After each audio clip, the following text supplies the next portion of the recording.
დღეს ჩვენ ვიხილეთ უკიდურესად დაბნეული, შფოთვებისგან გაღიზიანებული და სიმართლე ვთქვათ, შეშინებული ოლიგარქი, რომელიც ხვდება, რომ იგი კარგავს ხელისუფლებას და ამ ფორმით, ამ სტილით, როგორც გენებოდ, იგი ცდილობს ისედაც მცირერიცხოვანი თავისი დარჩენილი აქტივისტების გამხნევებას.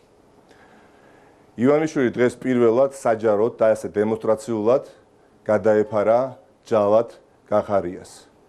რითიც გაამართლა ჯალათი გახარიას მოქმედებები 20 ივნისს და ამავე დროს ირიბად დაადასტურა ივანიშვილმა, რომ უმოწყალოდ დარბევის, დაშლის, ბრძანება მომიტინგეების გასცა მან და სადამსჯელო ოპერაციის ყველა ეტაპი იყო მასთან შეთანხმებული.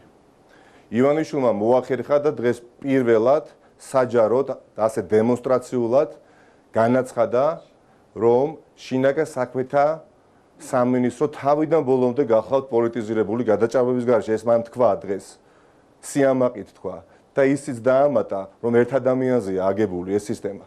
დიახაც, როდესაც იგი ამბობს, რომ თუ შინაგან საქმეთა მინისტრი არ იქნება გახარია, შინაგან საქმეთა სამინისტრო არ იარსებებს, ეს მეტი არ არის არაფერი, თუ არა აღიარება იმისა, რომ სისტემა ჩამოყალიბებულია, დაგებულია ერთ ადამიანზე, რომელიც ემსახურება ამ ოლიგარქს.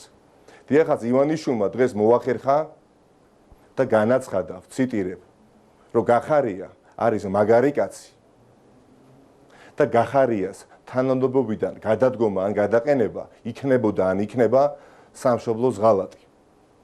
აქ ნამდვილად უნდა დავეთანხმო, ეს იქნება, ბატონო ივანიშვილო, იქნება სამშობლოს ღალატი, ოღონდ იქნება თქვენი სამშობლოს ღალატი და არა ჩვენი სამშობლოს ღალატი. თქვენი სამშობლო რუსეთის ღალატი იქნება, თუ კი გახარია გადადგება და აუცილებლად გადადგება და არა ჩვენი სამშობლო საქართველოს ღალატი. დიახაც, თქვენია სამშობლო რუსეთი, როდესაც თქვენ ატარებთ მხოლოდ რუსეთის ფედერაციის ინტერესებს ამ ქვეყანაში. დიახაც, თქვენია სამშობლო რუსეთი, როდესაც თქვენ ყურს უგდებთ მხოლოდ ლავროვს, პუტინს, კალაშნიკოვს და სხვაებს და ყურს არ უგდებთ ახალგაზრდა და სხვადასხვა თაობების წარმომადგენლებს. არ უგდებთ ყურს აბსოლუტურ უმრავლესობას ჩვენი ქვეყნის მოსახლეობისა და უტიფრად საუბრობთ, რომ თითქოს გახარიას გადაყენებას ითხოვს მხოლოდ და მხოლოდ ნაციონალური მოძრაობის წარმომადგენლები. ესე რომც იყოს ნაციონალური მოძრაობის წარმომადგენლები, 600,000 ადამიანზეა საუბარი, მაგრამ ეს ასე არ არის.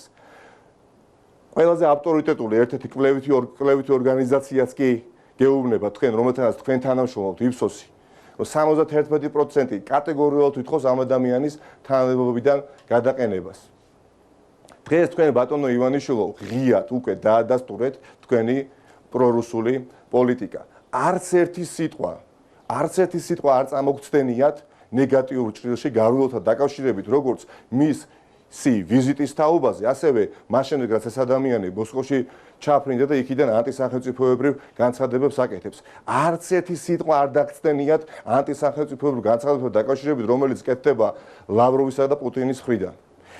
მეტიც თქვენ უნისონში გააკეთეთ განცხადება ლავროვთან და დაგმეთ რუსთავი 2. ძალიან დიდი უმეცრებაა იფიქრო იმაზე, რომ თქვენ შეიძლება შეინარჩუნოთ ძალაუფლება ამ ქვეყანაში. ეს არის გამორიცხული. თქვენ ხართ წარსული და ეხლა როგორც არასოდეს ერი არის გამთლიანებული. მიუხედავად ასთა სხვადასხვაობისა, არჩევანი არის ძალიან მარტივი. ან რუსეთი, ან დასავლეთი. ან ისტორიის სწორ მხარე, ან ისტორიის არასწორი მხარე. ან ავტობუსების სწორი მხარე, ან ავტობუსების არასწორი მხარე. და რამდენი ადამიანის არ უნდა დააკავოთ, რამდენი გმირიც არ უნდა დაიჭიროთ და შერეკოთ ციხეში. თქვენ თავს ვერ იხსნით.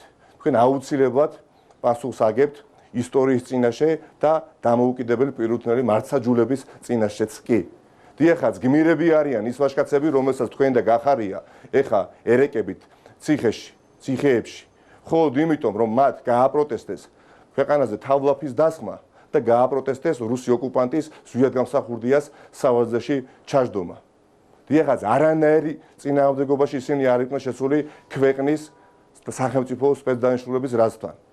ისინი დიახაც უწევდნენ წინააღმდეგობას, მაგრამ უწევდნენ წინააღმდეგობას თქვენ რაზმებს, ჩუბინიძის რაზმებს, უწევდნენ წინააღმდეგობას ივანიშვილის და გახარიას რაზმებს. ძვირფასო მოსახლეობა ამას უნდა ძალიან დიდი ყურადღება მივაქციოთ იმ რაზმებს, რომლებიც ბიძინა ივანიშვილის სასახლეში ათევენ ღამეს და ყარაულობენ ბიძინა ივანიშვილს და არ ატარებენ სახელმწიფო ინტერესებს, არამედ დგანან ყველას არ ეხება, მაგრამ რა თქმა უნდა, რამდენიმე ასეული ადამიანი სპეცნაზი რო დაარქვეს, არიან ბიძინა ივანიშვილის შესაბამისად რუსეთის ფედერაციის ინტერესების სამსახურში. დიახაც, ჩემთვის პირადად 20 ივნისის შემდეგ ქართული ოცნება აღარ არის სუვერენული ხელისუფლება.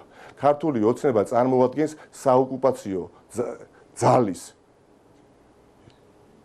ინტერესების ღიად გამტარებელ ხელისუფლებას. ასეთივე წარმატებით, დიახაც 1999 წლის 9 აპრილს გულანთებული პატრიოტი მოქალაქეები დიახაც ჯავშან ტექნიკას ჯოხებს ურტყამდნენ და დიახაც მუზარადებიც მოხსნეს. და ისინი იყვნენ ოკუპანტები. და მაშინ ვიბრძოდით, რომ დამოუკიდებლობა მოგვეპოვებია.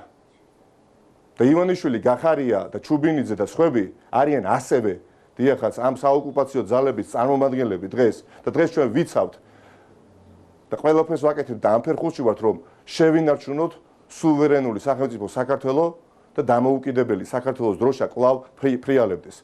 ამიტომ ხელების შორს ვაჟკაცი და გმირი ადამიანებისგან.